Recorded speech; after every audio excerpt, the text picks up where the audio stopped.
July 24th, 1943. Somewhere over the North Sea, at 18,000 feet, a Lancaster bomber of 76 Squadron drones northeast through the dark towards Germany. Inside the fuselage, a young air bomber crouches by the flare chute with a stopwatch in one hand and a bundle of paper strips in the other. He has done this only in training, never for real, and his orders are absurdly simple. Every minute on the second, drop one bundle down the chute. That is the entire job. No targeting, no calculation, just paper and timing. He does not know it yet, but what he is about to do will save more aircrew lives in a single week than almost any other technical innovation of the war. Behind him, stretching back across the sky, nearly 800 bombers are converging on Hamburg in a single colossal stream. Ahead of them lies a city ringed by the most sophisticated air defense network on Earth. Searchlights slaved to radar, anti-aircraft batteries directed by radar, and night fighters guided onto their prey by radar operators sitting in darkened rooms, watching for the telltale blip of an incoming aircraft. For 3 years, this system has been getting better, and the bomber crews have been paying the price in lost friends and burnt-out aircraft. Tonight, something is different. As the bomber stream crosses the German coast, thousands of these paper strips begin tumbling out of bomb bays and flare chutes across the formation, fluttering down through the night air like a strange, silent snowfall. Each strip is unremarkable on its own, a piece of blackened paper backed with foil, the width of a finger and the length of a school ruler. Together, they are about to commit one of the great deceptions of the Second World War. Within minutes, German radar screens that had tracked the bomber stream with cold precision are filled with noise. Operators who had spent years learning to read a single moving dot now stare at a screen smeared with thousands of identical echoes, spreading and drifting, indistinguishable from the real aircraft hidden somewhere within them. Searchlights that should be converging on bombers instead sweep empty sky. Night fighter controllers issue interception instructions into the dark, sending their own pilots chasing echoes that do not exist. The system has not failed. It has been told a lie, and it believes every word of it. This is Window. Simple in concept, devastating in effect, and arguably the single cheapest weapon of the entire war relative to what it achieved. It did not make British bombers invisible. It made German radar blind by drowning the truth in noise of its own making. Understanding how a few tons of foil and paper could neutralize years of German technical investment in a single night tells you something important about how wars are actually won. Not always with the biggest weapon, but sometimes with the smallest piece of cunning applied at exactly the right moment. By the spring of 1943, RAF Bomber Command had a problem that threatened to make the entire strategic bombing campaign unsustainable. Aircraft losses on missions over Germany were climbing steadily, and so was the reason behind them: an integrated German air defense system that had matured into something genuinely formidable. At its heart sat the Würzburg radar, a precision gun and searchlight director that could lock onto a single bomber and feed its position continuously to anti-aircraft batteries and to ground controllers, who in turn talked night fighters onto the same target with chilling accuracy. This was not a crude early warning system glimpsing aircraft on the horizon.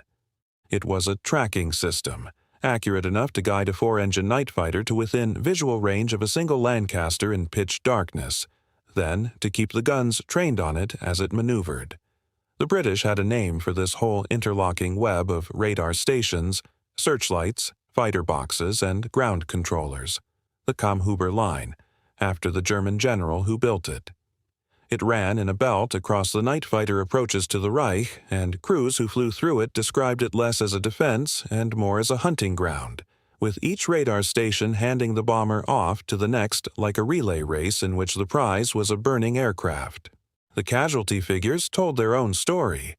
Bomber Command was losing aircraft and their 7-man crews at a rate that simply could not be sustained if the campaign was to continue at the intensity Air Marshal Arthur Harris demanded. Every raid into Germany now meant running a gauntlet that improved incrementally almost every month as German radar technology and tactics matured. The bombers themselves were becoming faster and better armed, the formations tighter, the tactics more refined, and still the loss curve kept climbing in step with German radar coverage. This was not a problem that could be solved by building a better bomber. The enemy was not simply shooting at aircraft, it was finding them with near-mechanical certainty first and only then shooting. What made the situation feel almost impossible was that British scientists already knew, in principle, how to defeat this kind of radar.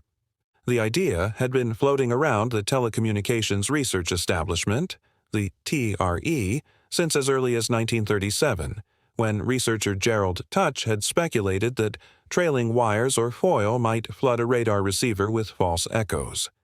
It was not a deep secret of physics. It was almost embarrassingly simple.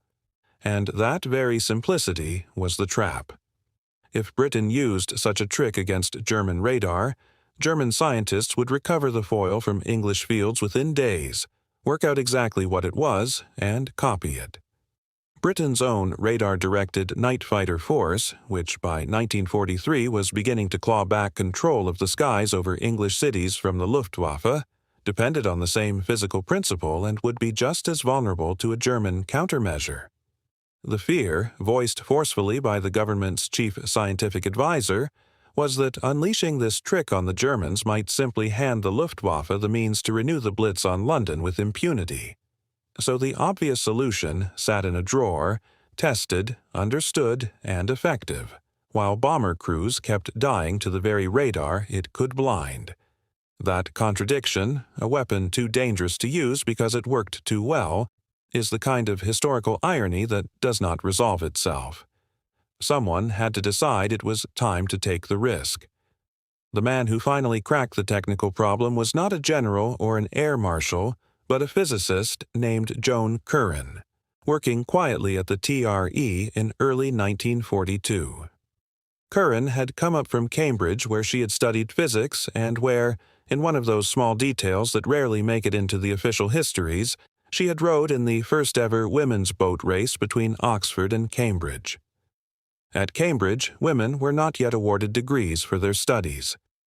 At the TRE, she was the only female scientist on the team, working alongside her husband, Sam, on a problem that, on its face, sounded almost too simple to be real. The physics behind it is genuinely elegant, once explained.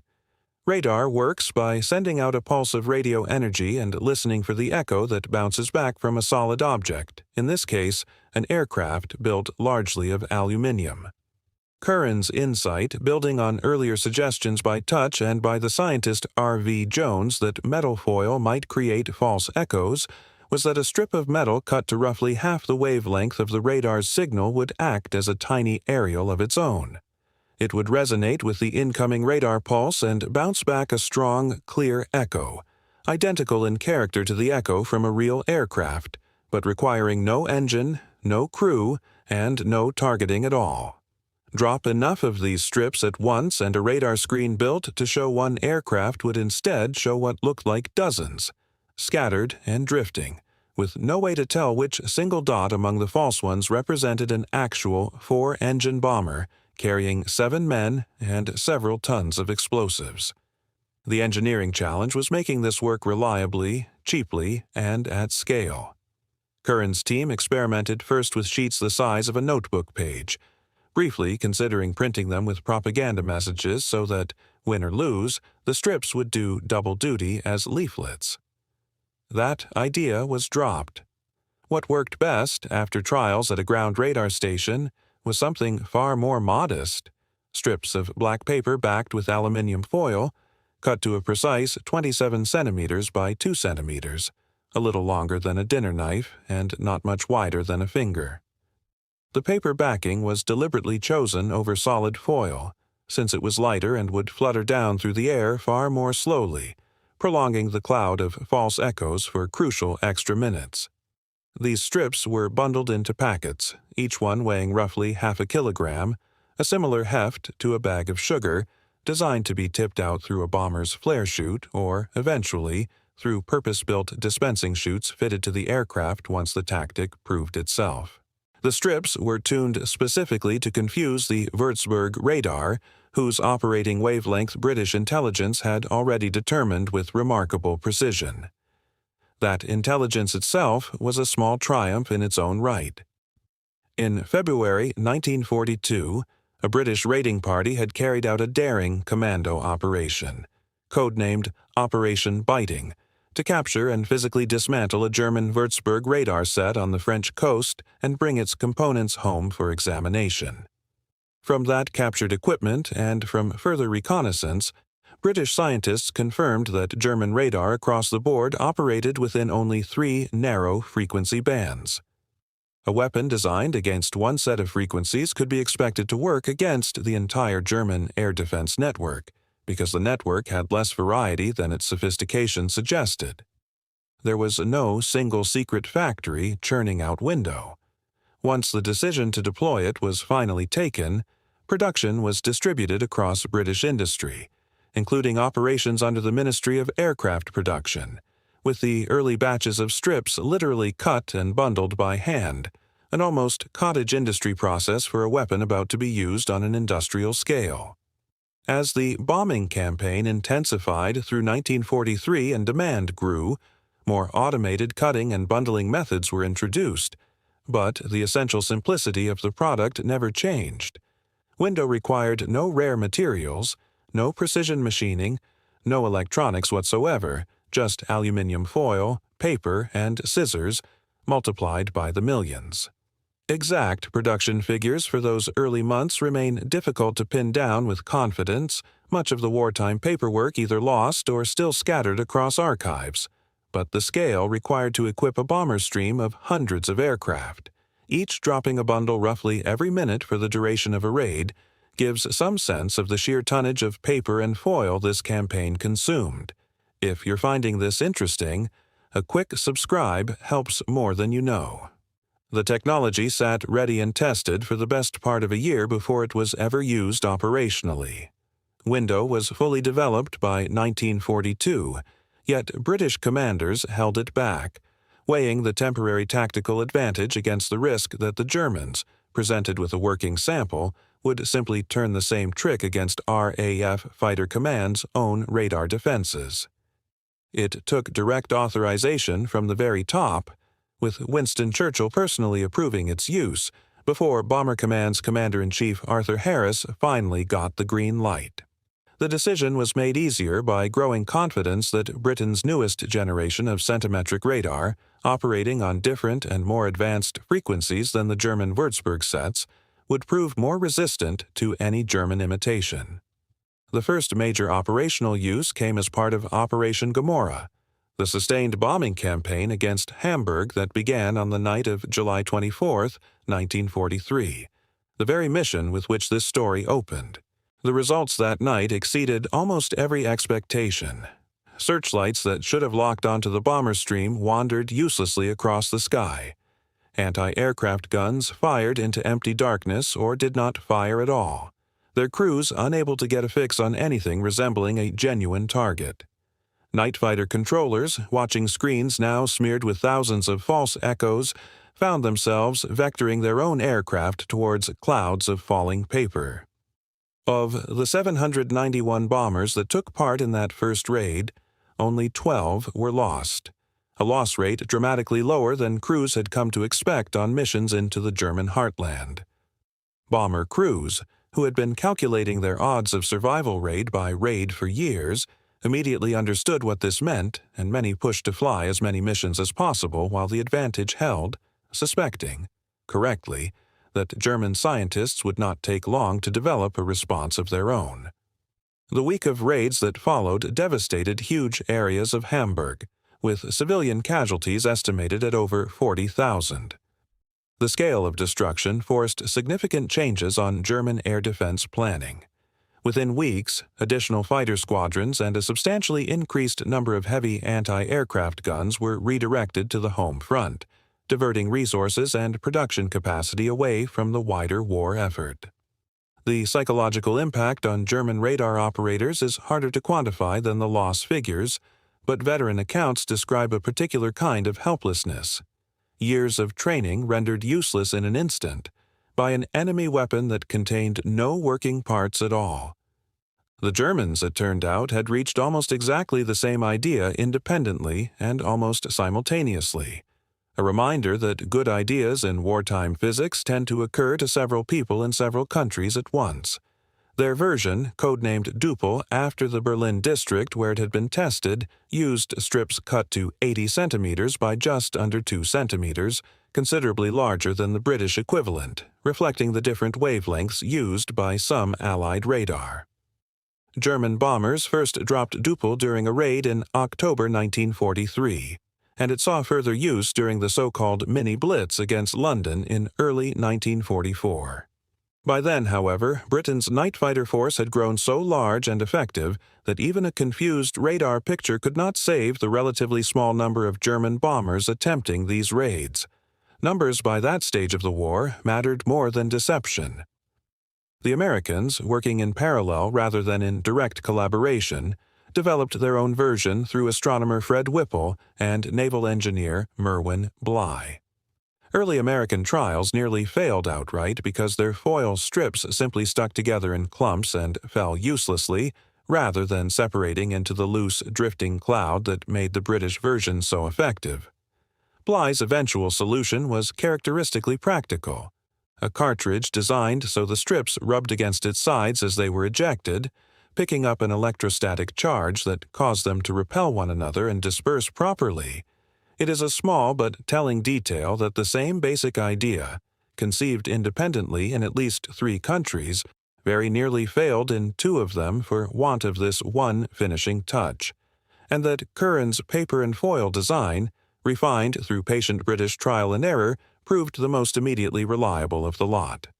Even Japan produced an equivalent, a chaff system known as Gimmon-Shi, used with some success during night actions in the Solomon Islands in 1943, demonstrating just how universally the underlying physics suggested itself once radar itself became widespread.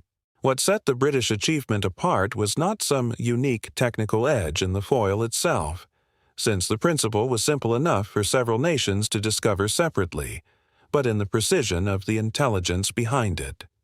Knowing, from captured equipment and careful analysis, that German radar was confined to only 3 frequency bands meant Window could be engineered to defeat the entire system at once, rather than working against one radar type while leaving others unaffected. It was less a story of British scientists outsmarting the laws of physics than of British intelligence outsmarting the German defense network's apparent diversity. The legacy of Window reaches far beyond the smoke over Hamburg.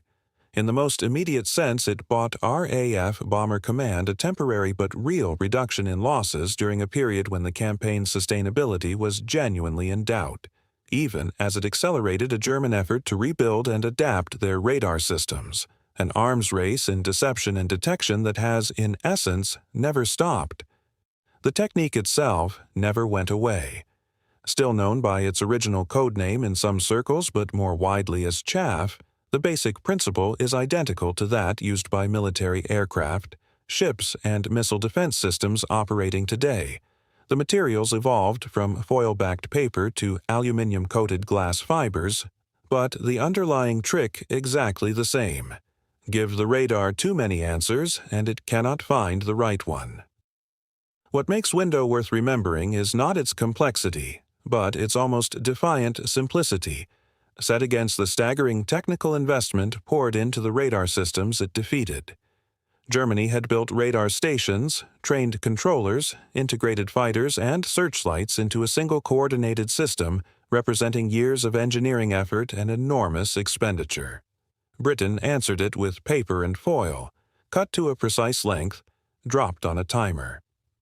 Pieces of the original strips, along with examples of the dispensing equipment that followed, can still be seen today in museum collections including the Imperial War Museum, small gray scraps that look, to modern eyes, like nothing at all, and yet briefly rewrote the balance of an air war.